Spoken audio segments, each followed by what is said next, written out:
Practice, practice, practice, practice. Let's practice together. Practice make perfect. Yay.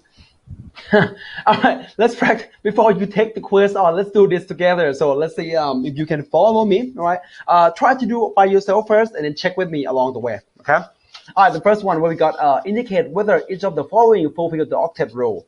A sodium atom. Oh, totally not sodium atom. If you do the electron configuration, it's 3s1. No, it's not octet. All right. Now, sodium ion, yes, it's loses that electron and inside become octet. So yes, that's octet.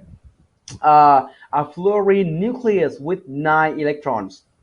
1s2, 2s2, 2p5, 5, 6, 7, 8, 9, 9. Well, the valence shell is not 4, it's not 8, so no. A fluorine nucleus with 10 electrons. So add one more electron to this guy. Ta-da, that's 8. That's octet. Yeah, 6 plus 2, that's 8. Okay. All right, next one. Using the periodic table as a reference, predict the charge for each of the. Oh, it's easy. Just look at the group. Potassium ion. Where's potassium? Here we go. Group 1 plus 1. Oh my gosh. Barium ion. Where's barium? You can find it. Barium is down here. So group 2 plus 2. Next one, arsenic ion. Arsenic ion is nitrogen, phosphorus, arsenic, antimony, bismuth. Okay, arsenic right there. Group 5 minus 3, not plus 5. No. Now selenium, right below oxygen and sulfur. Selenium right there. Okay, so negative 2. Selenium is the only element in the periodic table that named after a famous singer, Selena Gomez.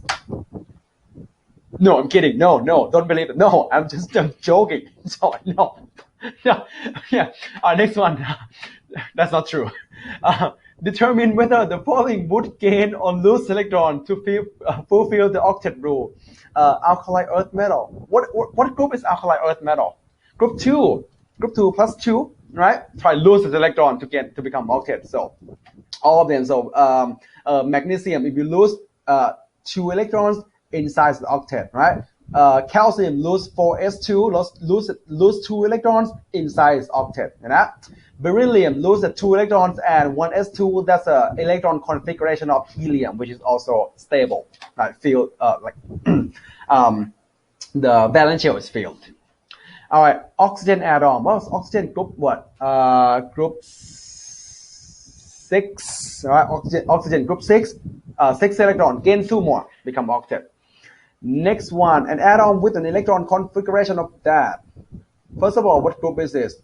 4s2, 4p5, group 7. You know, this group 7. Well, group 7 valence electron. Gains 1. Become octet.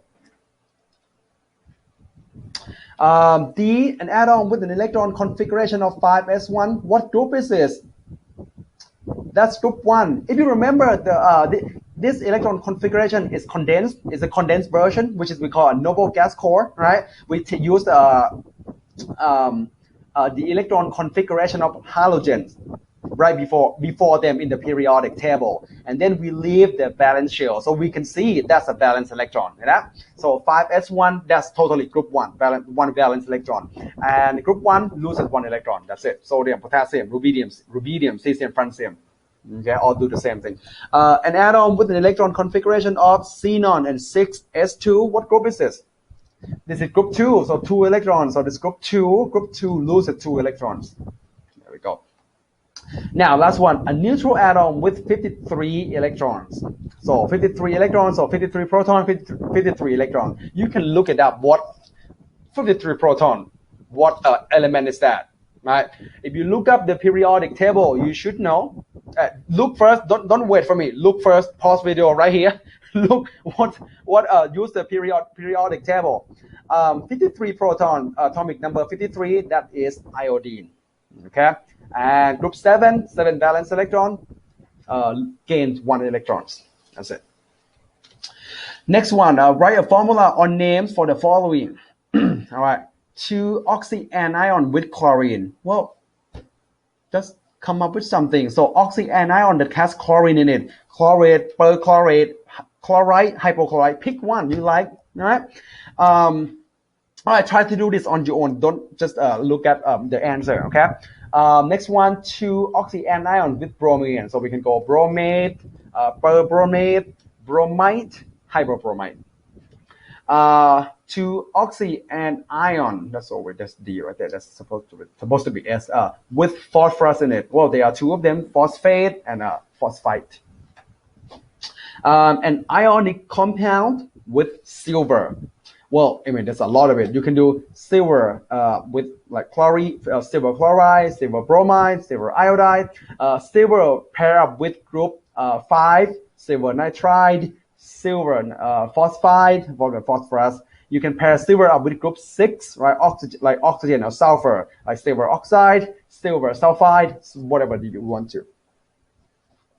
Okay, so X is a non-metal and polyatomic anion. Or you can do like nitrate, you can do phosphate, you can do carbonate, sulfate. There's a lot of it. Pick whatever you like. All right. Now draw a Lewis structure for each of. Okay. Draw a Lewis symbol, not a structure. I write it wrong. Draw a Lewis symbol for each of the following. All right. So potassium group 1. Lewis symbol just show the valence electron. So 1 right there. Iodine is group 7. Right, so 7 valence electrons. So 1 electron is 2, 2 and 2, 7 total. The other 3 gonna pair up. Yeah, that 1 lone pair right there. Sorry, that's lone pair. This lone electron, right? Just 1 electron will go pair, share with some other compound to form a covalent compound. The rest just 2, a pair, and pair. Helium got 2 electrons, and helium doesn't want to form any bonds, so 2 electrons right there. We don't separate them. If you separate 2 electrons, 2 single electron, helium will form bond with something else. So that's not right. Helium is stable, doesn't form any more bond. So put the 2 electrons together, so it's more stable. Strontium, which is group 2, yeah, put them out. Don't put them together as a lone pair like that. These 2 electrons will go form a bond later.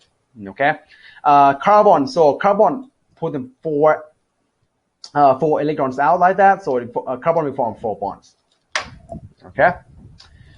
Next one. What is the empirical formula of manganese 2 bromide? Empirical formula. If you still remember we use empirical formula to represent the ionic compound, right? Because ionic compounds they don't exist as a molecule. They exist as the what? Start with L, lattice, right? Which is millions of atoms. If you want to write it, it's gonna be just too many of them. We can't keep track, right? So that's why we use the empirical formula, which is the smallest whole number ratio, to represent the formula of ionic compounds, right? So the empirical formula of manganese 2 bromide. So manganese 2, so means 2 plus. And bromide is -1, cross over, so MnBr2. That's it. Question 7. The molecular formula of acetic acid, and then empirical formula. So molecular formula first. So how many carbon? 1, 2 carbon, 4 hydrogens, 2 oxygen. So C2H4O2. And the empirical formula, we don't really use the empirical formula for covalent compound, because we want to show the number of each atom in the molecule, right? But empirical formula, you can work with the covalent compound too, which is the smallest whole number, 1:2:1 ratio. That's it. All right. All right. Last one. We have question 8. Right? Identify which one is ionic, covalent, or neither or both. Right. First one, totally. The gold is metal. Bromine is non-metal. You can look at right here. This is ionic. All right. Mercury is the only metal that exists as a liquid form. You remember that. So metal, iodine is non-metal, also ionic. Carbon non-metal, oxygen non-metal. So that's covalent compound. Zinc, a transition metal. Zinc is right here. All right. So metal, oxygen non-metal. So that's ionic compound. Phosphorus and oxygen, both right here. So right, phosphorus here, oxygen here, both are non-metal, so covalent compound. Now F, which one? Think a little. Well, F is both actually, right? If you look right here, aluminum is metal. Hydroxide, the whole thing, they come together, is non-metal, right? Metal, non-metal, supposed to be ionic. but the bond between O and H, covalent and covalent, non-metal and non-metal. This is a covalent bond in here, right? So this compound is both. Same thing with the sodium phosphate. So sodium and phosphate, the whole phosphate, so that's anion, sodium is a cation, that's an ionic compound. But the bonds, there are 4 bonds in phosphate, and all of them are between non-metal phosphorus and non-metal oxygen. That's a covalent bond, right? So that's why sodium phosphate is both. All right, lastly, which of the following form lattice? What is lattice again? An array of ions. Which type of compound can form lattice? Ionic compound. Covalent compound from molecules. They exist as a molecule, but in ionic compound, they exist as an array of ions. We call it lattice. So basically, this question asks you which of the following is ionic compound, and there are 2 of them. In A, magnesium fluoride, and in D, zinc oxide. So A and D. Okay.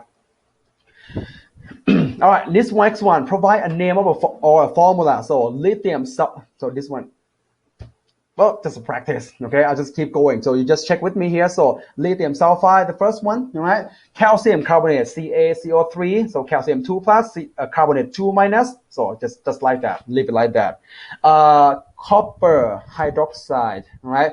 Hydroxide, so each hydroxide minus 1. There are 2 of them, so the whole anion is negative 2. So copper have to balance it out, become copper 2 hydroxide, so 2 plus.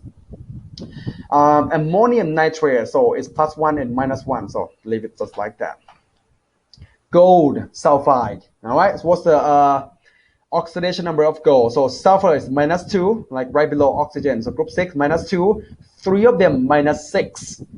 All right, so minus 6 total. So gold, there are 2 of them. So these two have to have these 2 golds have to have the oxidation number of plus 6 to balance out from sulfur, right? So it's going to be plus 3 each. So gold 3 sulfide. All right, next one we got zinc bromide. Zinc, if you remember, zinc. Oh no, it's not zinc. No, hold on. That's the zirconium. That's not zinc.